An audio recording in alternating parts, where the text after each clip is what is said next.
Introducing our Ulanzi MT85. Yung bago sa tripod na ito, so sa napakadami kong nasubukan na tripod ay dahil ang tripod na ito ay may torch master snap. Ganito yan.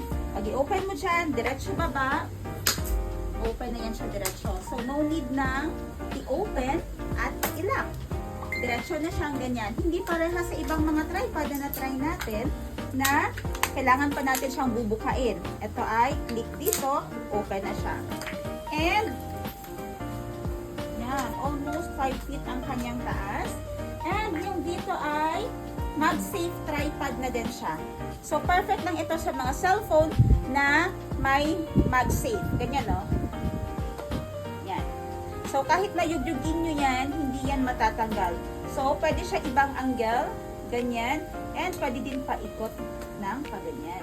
So this one is an effortless selfie stick dahil meron siya wireless Bluetooth. By the way, hindi siya rechargeable at battery operated na siya pero matagal naman din malobat. Perfect sa mga nagbabiyahe, solo traveler dahil pwede ka nang kumuha ng picture gamit ang kanyang Bluetooth remote control. Meron siyang Bluetooth shelter dito sa ibaba.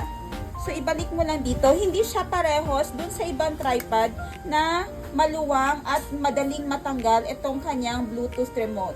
And pwede mo siyang ma-adjust. Kung maliit yung space, pwede mong i-adjust dito. Ayan. Na maliit lang yung kanyang makain na space.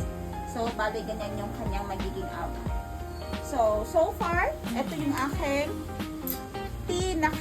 pinaka-recommended na tripod sa inyo, lalo na kung yung mga cellphone niyo ay mga MagSafe naman. Pag hindi naman MagSafe yung inyong mga cellphone, don't worry, dahil pag bilhin nyo ito, may kasali na siyang magnetic device na pwede nyo ilagay sa likod ng inyong mga phone para dumikit siya dito. Kahit alog-alogin, hindi yan malalaglag. So, click our basket or click the link para mag-purchase ng Ulanzi MT85.